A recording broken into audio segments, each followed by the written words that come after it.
I think that we need some justice. Those cops need to be put in jail. That man didn't do anything. He didn't deserve to die. We out here fighting for our rights. We just want to be treated equal. We want to be treated like the Caucasians are treated. We want the Mexicans to be treated like the Caucasians are treated. We want justice for everybody. All lives matter. That's how I feel. And people said that, I talked to people before who said that Alton was a common sight, always selling CDs at the store. He's been there for about 4 years. He wasn't a disrespectful man. He'll give anybody the shirt off his back. I bought several CDs from him. He was a very good man. What's your name? Kayla Williams. Kayla Williams? Thank you so much. You're Thank welcome. you. And why are you here today? Actually, I'm here today to support, get justice for Elton Sterling. The stuff that's been going around in this country, you know, to make it different for my community and people. It's just not all Black Lives Matter. Everybody Lives Matter also. You know, we just want justice, you know, so peace. Have you experienced police brutality yourself? Well, I experienced like harassment before. I would not lie and say brutality, but I did experience a lot of harassment. I did. What saved me? I was complying. I was complying. Like I spoke, you know, I didn't get no anger. I didn't get outraged. I always, yes sir, no sir, may I help you? Stuff like that. So. What do you think about Minneapolis, where Philando Castile was explaining that he had a gun, and his girlfriend was very polite, and yet the gun was pointed at her too, and they handcuffed her? And does being polite protect you completely? That's a good question. Not really. Not really. It's only depending on the officer. What type of day they had or what's on their mind. I saw the video, I watched it over and over. Oh man, it was awful. I mean, the part that I got, he was already shot already. You know, I wish I had more to see, but sometimes they don't say because an officer can have a bad day. They put it like that, a bad day, and he get the one to take that day out on you, his bad day. Especially if he racist, maybe we can say, racist. That he can definitely take that out on you. If you got that bad day, if he angry and if he racist, he gonna take all that out on you, that frustration out on you. Yeah, so being polite to a police, certain of them, nah, it ain't gonna work. It ain't gonna work. I'm gonna be real with you, man. Yeah. Not all officers bad, but just the old bad apple make the good officer look bad. Well, 562 people have been murdered this year alone. It's only half of the year. Wow. 562. That's like 3 a day. That's a lot. Yeah, man, that's a lot. And did you know Alton? All right. I know his family member. My sister, real close to his family member. I met Alton one time. He sells CDs. I think I bought a CD from him before, but he's a good dude. He's a real good dude. And I met him. He was out there every day. He been doing it for years though, out there. You know. So people knew who he was. Man, he was a good dude. I mean, every time I passed through, he out there doing the same thing, selling CDs. He didn't bother nobody. He didn't harm nobody. You know, he was like a person where you see, he'll speak to you, try to sell your CDs, and just living. You know what I'm saying? Supporting the family, just living, man. It's so horrifying. Yeah. It really is.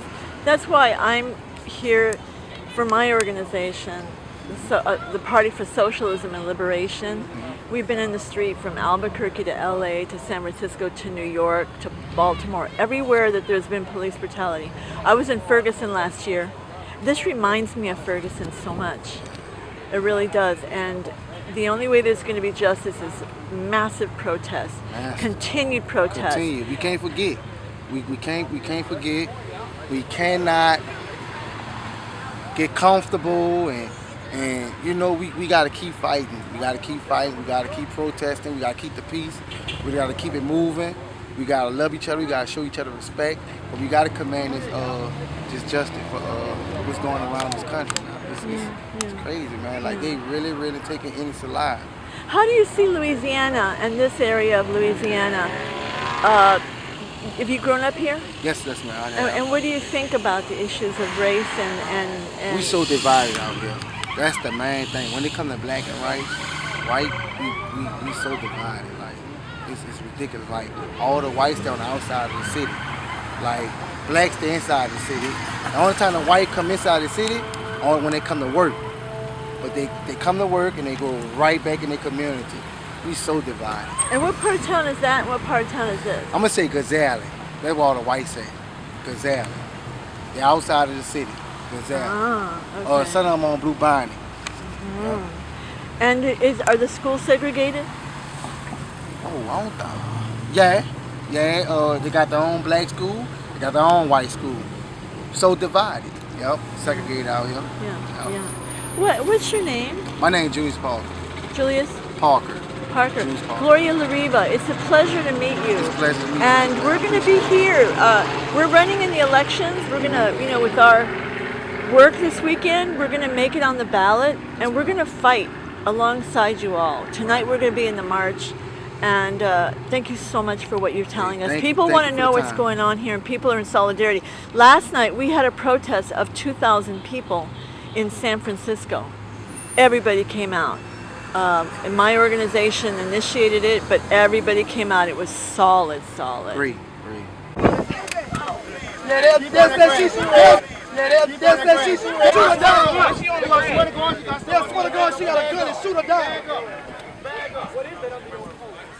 You have no business here. You need to go home and let people march peacefully. We're angry.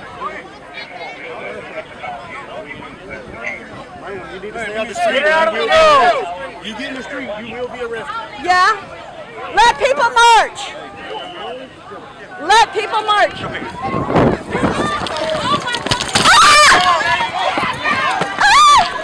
No!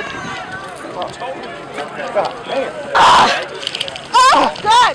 That's my camera! That's my camera! Don't break it! You're under arrest. We were on private property, allowed to be in a woman's yard and on her porch. She was inviting us in, and the police stormed in through the gate and detained a lot of our friends. And they're still, have you seen them? Are they in jail right now? Or? No, they're en route, we think, and we're waiting for more information, and we'll be here until we see them. And do you live in Baton Rouge? I live in New Orleans. I grew up in Baton Rouge. And why did you come here? Because Black Lives Matter, and because the police and all law enforcement need to learn what symbolism means and not show up ready for battle, because that's not what we're here for. We're here for justice. Oh, no, this is video. Oh, it's video? Oh, well, I'm Krista Muhammad. Go ahead. This is Gloria. We were cellmates. Yeah, freedom fighters, political prisoners. And we're going to keep marching. We're going to keep fighting. Black power, our power to the people. Yeah, it was an outrageous arrest, but the sisters inside really were very helpful with us, all the women inside. We had a lot of solidarity, and they appreciate what we were doing too, and we're going to keep fighting until there's no more cop killings and no more of this injustice, which means the whole system can be changed. We need a revolution. Yeah, revolution is the solution. That's it. My name is Kimmy Gilmore. I was one of 33 that was arrested Friday night, Saturday morning. We were out there, me and my child's father, Terrell Booker. We were out there on Airline in Goodwood when we were arrested. The police officer who arrested me handled me very, very bad. We wasn't being rowdy, it was a peaceful protest until they made it unpeaceful. The fact that I think they had to walk down Airline, I think that's what got them agitated and aggravated. Everybody was on the grass, and the moment everybody started walking back down towards Goodwood to get to their cars, or even just to stand back on the grass, that's when the police officers started charging towards everybody.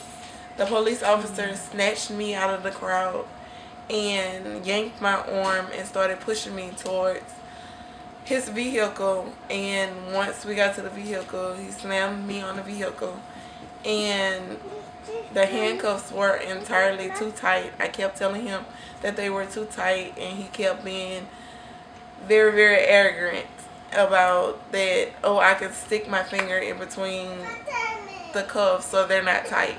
The cuffs cut my wrist, and he slid me in the car, and the air was on way before I got in the car.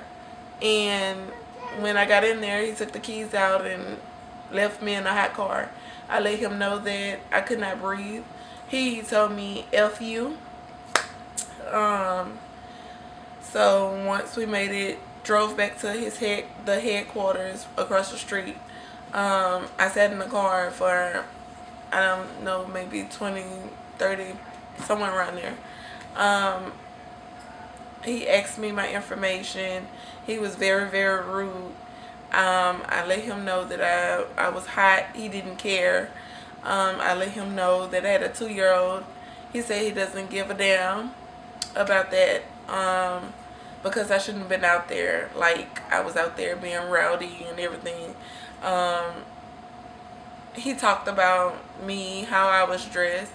Mind you, I just left my birthday dinner, so I wasn't dressed to protest. I was just dressed for my birthday dinner. I let him know I had to pee. He told me, oh well, I had to wait. So he treated me very, very, very rude. And I know his face when I see him. He covered up his name, so I didn't know his name.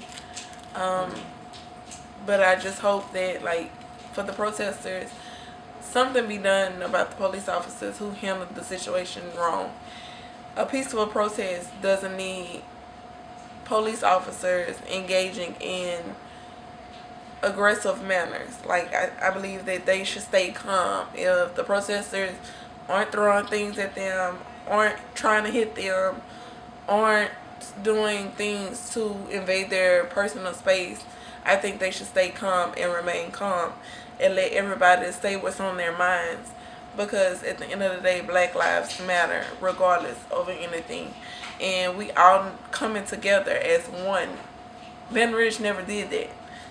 Baton Rouge, the crime rate hasn't been high now since everybody's been protesting. Because women are standing up for their families because they have young Black kids that have to grow up in this.